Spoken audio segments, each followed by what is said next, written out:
Hey legends, welcome along to a new episode of the show.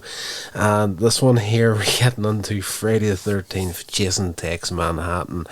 And you just know by that title, this movie is not going to take itself seriously whatsoever. And it really kind of doesn't. It's, yes, it's a Jason movie. It's just a Jason movie.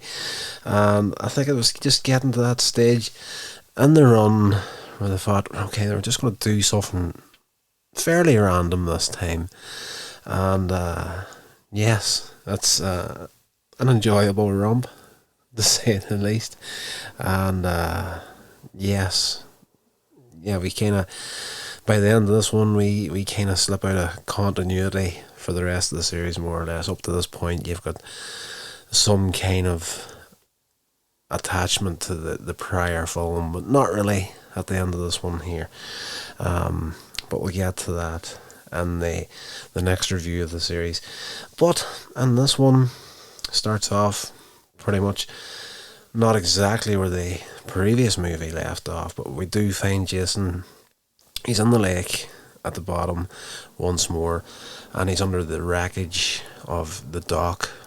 And yes, there's a boat up there, a houseboat on Crystal Lake, and there's a couple of teenagers on it, and this guy's telling his girlfriend about the legend of Jason Voorhees. So we open up the movie, and you get those two characters there that's just falling in the backstory for anybody that's not familiar with Jason Voorhees. Maybe this is their first time checking one of these movies out. So you've got that little bit of a backstory, who Jason was, what happened, like in big detail. Starting off with his mother killing because of Jason dying, and Jason coming back, and he comes after the kids and whatnot. So it is what it is, and he then goes to play a prank on her with a hockey mask and a prop knife. So it's always interesting where the hockey mask kind of comes out of in these movies. So that was it for this one.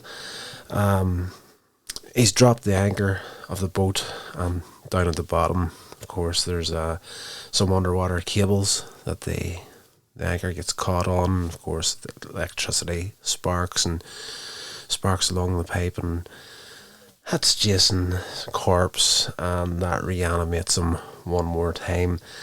So he's still chained up at the bottom of the lake, and this breaks him free, and he sneaks on board, takes the mask, of course, puts that on, and he's back to, oh, check me out, I've got a new hockey mask.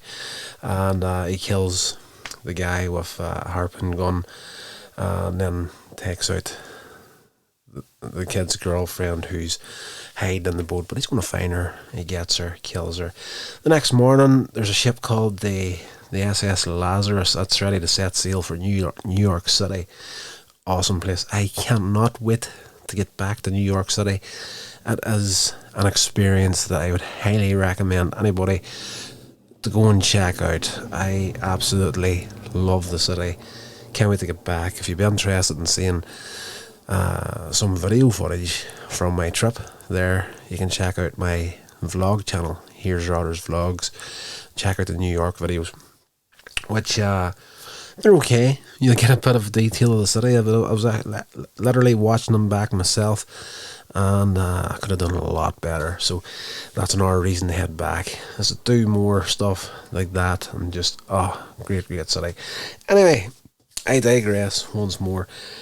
This boat, the SS Lazarus, getting ready to head to New York City, has got a graduating senior class on it from Lakeview High School, and the chaperone for the students is the biology teacher, Charles McCullough, and English teacher Colleen Van Dusen. Van Dusen brings McCullough's niece Rennie along for the trip despite her aquaphobia. She's terrified of the water, but she's getting talked on, or she's been talked on to go on this trip to kind of get her to face her fears, more or less. Yes, the guy, her uncle, he's not happy at all that she's there, but it is what it is, more or less. And of course, Jason sneaks on board, and the killing spree commences. He starts off with a rock star wannabe. She's pretty much, she's got a guitar with her, and she's got a ghetto blaster, and she sparks off the music once in a while, and she starts playing the guitar with it. You know, he takes the guitar and beats her to death with it, essentially. That night, young boxer who's lost his match to a champion is killed by Jason in the ship Sona. There's a new word for you. Rennie, while searching for her pet border collie, Toby, discovers prom queen Tamara and her friend Eva doing drugs on the boat. The guy is supposed to be watching them, this guy McCullough, he nearly catches him, and moments later Tamara pushes Rennie. Yeah, they're almost caught for using these drugs and whatnot, and of course first thing she thinks is, oh, it's this girl, his niece, that had kind of ratted them out, so she knows she's afraid of water, so her revenge is to push her overboard. She then uses a video student, Wayne, to record, because this guy McCullough, he's going to come after her now. He's like, you're not getting to New York City, you're going to be stuck in the boat this whole trip, you know, I'm the boss, what I says goes. So she decides to try and get him to her cabin, and then she's going to try and seduce him, or at least make it look like she's trying to seduce him, and he's taking her up on it. So she manages to get him onto the bed, she kisses him and whatnot, but this film student, more or less run about with a video camera the whole time. He records him in a compromising situation. Yes, but you know, they threaten to show the video and whatnot, so he storms out. This guy Wayne, helping her out, you know, he tries to admit that he's always had the hots for her, and you know, she rejects him afterwards. You know, she's just using people. It's just the sort of girl she is. Yes, she doesn't last long. Jason pops up. He kills her with a shard of broken mirror glass as she's in the shower. Back to Rennie, she sees visions of a young Jason throughout the ship. So, you know, it's weird the way the main character in these movies kind of got to the stage where they're having like these premonitions and whatnot. And it's not really explained in this one as much as any of the rest of them would have done. You know, if there was that sort of thing, there'd be kind of an explanation for it, but you don't really seem to get it in this movie. But it's setting us up for the end to the movie, essentially. But as far as the reason she's seeing it, doesn't really give it away. Or if it did, I wasn't paying enough attention to it. But yeah, she starts to see, like in reflections and whatnot, she sees like this kid underwater and whatnot. It's the young Jason. Jason then, of course, still on his rampage, he kills the captain and his first mate. Rennie's boyfriend and Captain Robertson's son, Sean, discovers them and tells the others before calling for an emergency. You know, Coast Guard, you know, we need help. The captain's dead, the first officer's dead, we're all doomed. And that's another thing, just want to say that the one thing I did miss in these movies for a while now was in the original one, first movie and the second movie, I can't recall if he made it the third movie, but that crazy old guy that always turned up and he's like, you're all doomed, Jason's coming to get you, you can't stop him if he decides to do you, and you're done. And we haven't had that for a while, but in this movie we get one of the wee workers on the ship, and you know, as soon as the first person sets foot on the ship in the movie, he's just like, you're all doomed, he's coming for you. So we get a bit of that in this movie as well. Cheese at its absolute finest. I have said it countless times over the years and discussions with people. I do bits and pieces of short film stuff when I can. Happens very, very rarely. But in my dealings with a lot of people over the years that were either interested in it or eventually got doing it, if you're coming up with ideas, there would always be somebody like, I don't want to do that. That's cheesy. That's just like, it was the ultimate sin if you were going to do this sort of thing. It's like, oh, it's cheesy. We're not going to do that. But it has to be said. I've said it countless times over the years. Cheese sells. That's what we get with these movies here. They started out absolutely fantastic. They got to a high point. Then they started to dwindle slightly. And that's where we get to this stage in the franchise where it is cheese. Cheesy goodness at its finest. It is class. Eva, this girl, finds Tamara's body, runs, Jason chases her, gets her in the disco room, he strangles her. Or does he strangle? No, hold on, I'm jumping ahead in my notes. He kills her, he strangles Jason, Robertson's son. No, sorry. I'm sorry, I read the same line twice in my notes. He did indeed get her in the disco and strangled her. Jason did it in the disco with the rope. The students, the remaining people there, they agree to search for Jason while McCullough decides that the deckhand of the ship is responsible. The guy that was, you're all doomed, he's been at it from the word go. He's been filling people's heads full of stories about Jason Voorhees, and now McCullough, he's kind of setting him up as like he's a copycat murderer. Let's find him before he can do any more damage. The deckhand, however, he's found with a fire axe in his back. Jason grabs hold of the Miles and tosses him into the radio transmitter tower, kills him. Julius is knocked overboard. This is a character that has a little bit of quite a few comic moments in the movie, and his demise has to be said.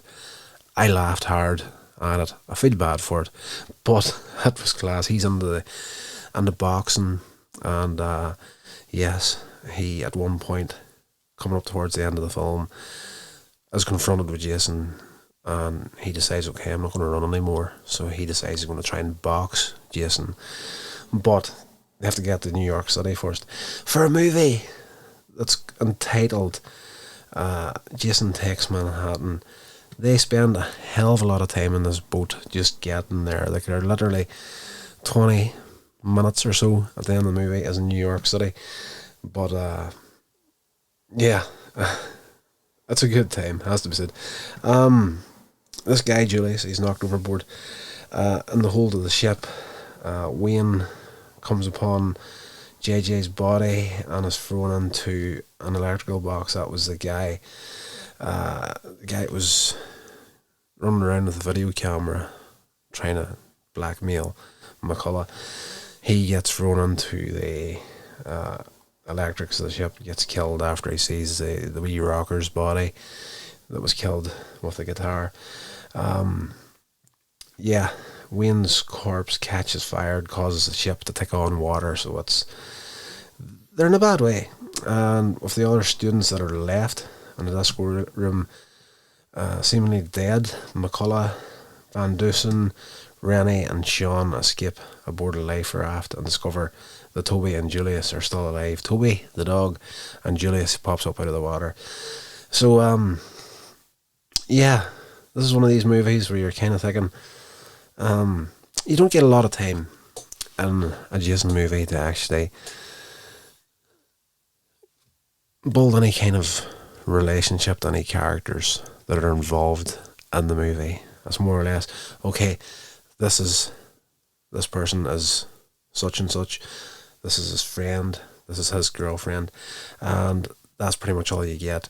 Then Jason pops up and starts taking people out one after the other. But you always question the dog in these movies, the pet, whatever it may be, dog, cat, whatever it is.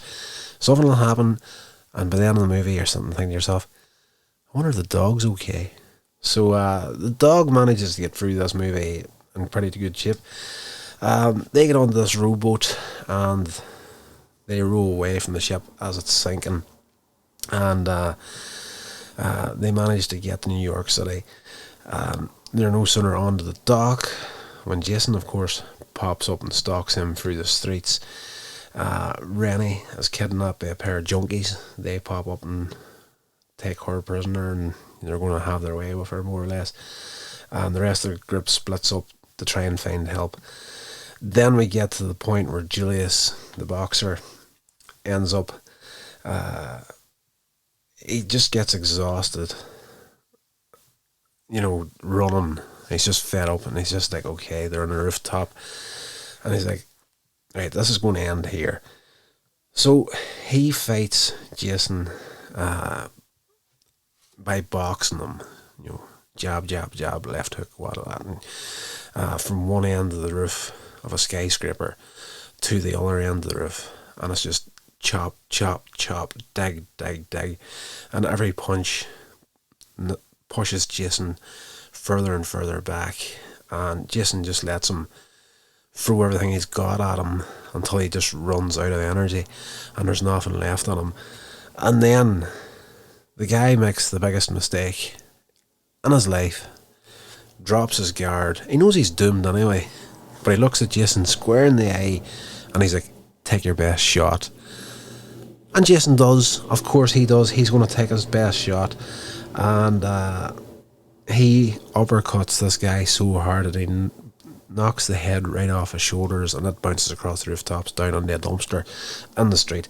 Have to say now, I laughed hard at that scene, because you were expecting something like that to happen, but just the way they did it was wonderful. Rennie, who was kidnapped by these pair of junkies, she manages to escape when Jason attacks and kills them.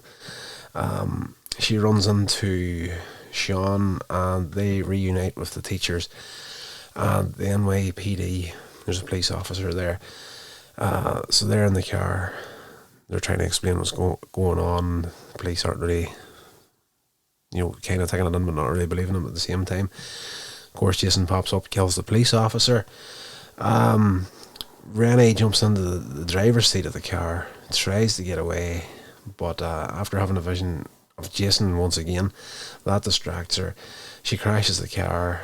Van Dusen, the teacher, she doesn't get out of the car in time, and she is blown up along with it. The car explodes. She's still in there. She dies. It is revealed that McCullough, the uncle to Rennie, is responsible for her fear of water whenever she was a kid. His way of teaching her how to swim was to just throw her off the boat in the middle of the lake, and it was either sink or swim, more or less. So that's where the fear of water came from. Yeah, that's probably why, now that I'm talking about it, that's probably why she was having the visions of Jason, because in the flashback he kind of had this kid reaching up from the bottom of the lake trying to get hold of her. So Jason Voorhees is a story she's always known, and whether it was real or not, whenever she was a kid, that's real enough in her mind to make her freak out to this age. They decide, okay, screw him, that's the sort of person he is, we're going to take off without him. So they leave him behind, and Jason pops up once more and drowns McCullough in a barrel of toxic waste, which New York just seems to be full of in this movie. I was there. I didn't see one ton of toxic waste the entire time I was there. So the chase then commences. Jason chases Rennie and Sean into the subway.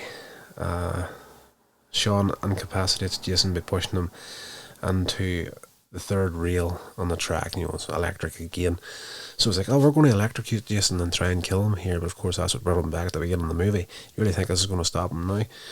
But the funniest part in the sentence sequence is in the subway train. Jason's just walking by passengers, and they're just, and New York's the sort of place where people just go about their lives, and it's the one place on the face of the planet that me personally, as like, I make podcasts and I do YouTube videos and whatnot. I've been vlogging on and off for years. For as long as I've been doing it, I'm very uncomfortable with people out in public with a vlog camera in my hand, talking to the camera, doing all that sort of stuff. In New York City wasn't an issue. The city, the people in it, it's a weird combination of, they're really, really good people, but they're so busy living their own lives that you don't need to feel self-conscious in New York City. They'll let you be who you want to be. That's great. It's completely different from Northern Ireland. People know you're into this sort of stuff over here. They'll ridicule you till you just pass away.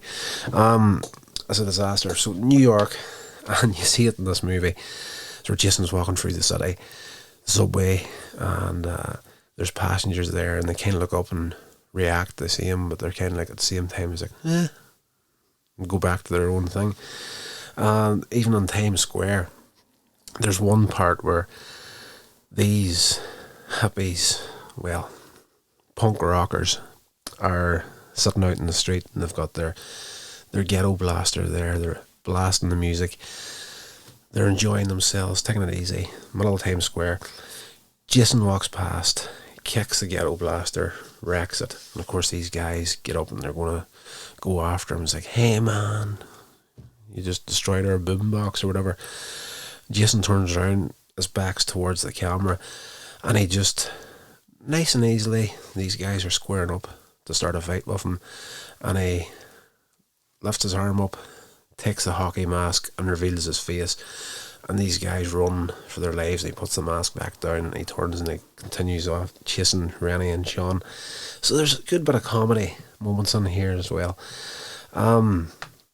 They end up in a diner in Times Square, and then end up going into the sewers, where they encounter a worker down there, and he warns them that the sewers will be flooded with toxic waste at midnight. Jason appears, kills this guy, knocks Sean unconscious. Rennie froze with a very conveniently placed vat of toxic waste, is just sitting at the corner, and she lifts it and she throws it around Jason, and this starts to melt his face down and whatnot. She then gets Sean kind of woken up to climb a ladder. Jason staggering after them. Just then the sewers begin to flood with all this toxic waste, and that gets hold of Jason, and yes, all this water is reminding Jason of his childhood drowning, and he begins to vomit up water, and the wastewater eventually overcomes him, causing his face to melt away. And then, whenever the water starts to drain down a wee bit, Sean and Rennie witness what appears to be Jason as an unconscious child. So what, I don't know if they put that in there in this movie. It was wasn't expecting it at the end of the film, but having seen Freddy versus Jason at this point, I wondered if they threw that sequence into this movie to set that up in the Freddy versus Jason movie, because there is a part in that movie where Freddy takes Jason back to his child form. But we'll get to that whenever we're doing that movie. Seriously, jumping ahead in these things. Rennie and Sean, they make their way back out onto the street, and they are reunited with her dog Toby in Times Square. So everything that happens, this dog got through it. He's fine and well at the end of the movie, and they probably lived happily ever after. But yes, as I said at the start of this review, you just know by that title, Jason Takes Manhattan, it's going to be one of these ones that's just It's just going to be horror fare with a bit of comedy for you in there. And that's just exactly what you get. This came out 89. It had a budget of 5.5 million. And it made back 14.3 million. So it was probably one of the weaker paybacks in the series. Yeah, I think it's probably the poorest. I'm just trying to recall some of the... Like, I think the box office for the rest of them was up in at least 20 for most of them. But let me just look at some of the details here. Yeah, poorest performing film in the Friday the 13th series to date. It received overwhelmingly negative reviews for what critics saw as weak humour, unintelligent plotting, and a failure to effectively deliver on the promise of its subtitle. Yeah, like for a movie that says, Jason takes Manhattan. The vast majority of the movie, he's chasing guys around this ship on the way to New York. But, and I've said it before, and pretty much probably all these reviews for Friday the 13th, you don't go into these movies expecting Shakespeare. You're going in here for just horror bubblegum for the brain, and this brings it on in spades. And again, cheese sells. I had a good time with this movie, I'm not going to lie. Yeah, that's... Normally you'll get a movie in the series where you'll more than likely jump over it the next time, like if you're going through the box set or something. For me, I don't think it'll be this movie. I think it'll be the New Blood, probably be the one I could skip over. That was okay, but not one of my favourites out of it. And this movie here is just, it's a bit of fun, and it is what it is. But it also brings to an end the continuity of the series. Never week one, the following movies after this. There's only one, I think, at this point, there's only one before Freddy versus Jason.